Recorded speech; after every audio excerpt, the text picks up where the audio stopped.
Well, lots of issues here to get some legal analysis on, and Jens David Ohlin joins us now from Ithaca, New York, a professor of law at Cornell University. Let's begin with this suggestion that what the president did, if the memo from Comey is accurate, is that a case of obstruction of justice? I think there's a really compelling case that it's obstruction of justice, or at the very least very close to it. I think if you take each of the individual actions in isolation, they don't necessarily add up to obstruction of justice. But if you look at the data points, if you look at the allegations, one, you've got the president speaking to Comey and telling him to back off on the Flynn investigation. And then the second important part is that Comey refused and kept going with the investigation, and then he was eventually fired by Trump. That's the second piece of it. And then the third piece is that Trump went on national television and conceded that he removed Comey because of the Russia investigation. And I think each of those points by themselves wouldn't necessarily be obstruction of justice, but when you add them all up together, I think they paint a kind of compelling portrait of a classic case of obstruction of justice, which really means impeding an investigation and using one's power in a corrupt way to stymie an investigation. So if this moves towards impeachment, we move from maybe a strict legal analysis to a political calculation. And so how would that look? What's the likelihood of this moving on to impeachment? Well, it's a good question. You're right that it's a political calculation. It sort of resides in this hinterland in between politics and law. Ultimately, the House of Representatives is the sole determiner over what is impeachable or not, and what level of misconduct is sufficient to warrant removal from office. And ultimately, the Senate holds a trial, and they decide whether or not the president should be removed. One thing I would say is that legal categories tend to dominate these discussions, even though they're political.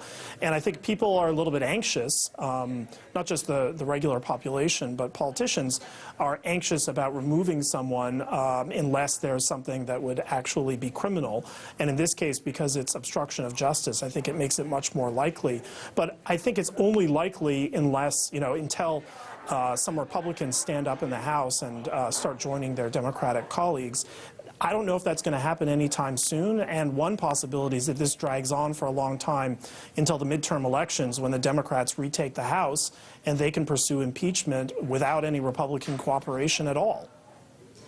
And this is a story where there are developments all the time, many of these developments happening late in the afternoon and evening. And so it happens again today with the announcement that there is going to be a special counsel overseeing the Justice Department investigation into the alleged Russian meddling of the U.S. presidential election. And as you quickly read through the release here, one thing that caught your eye is that this is a special counsel, not an independent counsel.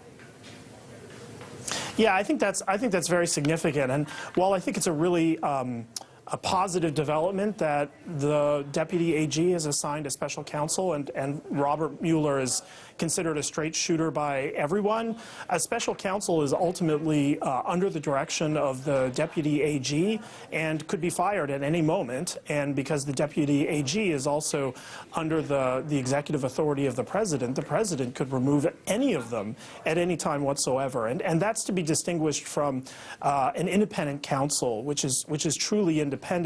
But the reason why we don't have an independent counsel in this case is because independent counsels haven't been used in the United States since 1999 after the Clinton impeachment. The law that allowed independent counsels expired, and Congress refused to reauthorize it precisely because they found that the independent counsel was a little bit too independent and wasn't overseen by anyone, either in Congress or in the executive branch. And because of that, people were reluctant to allow an independent counsel to proceed in the future. So we're kind of stuck between two, opposing poles. A special counsel might not be independent enough, but a true independent counsel would be too independent and not have any kind of oversight, and therefore that's why we don't have an independent counsel law anymore. Professor Jens David Ohlin speaking to us from Cornell University Law School in Ithaca, New York. Well, let's move on now to the other big controversy for the White House. The accusation that Donald Trump shared classified information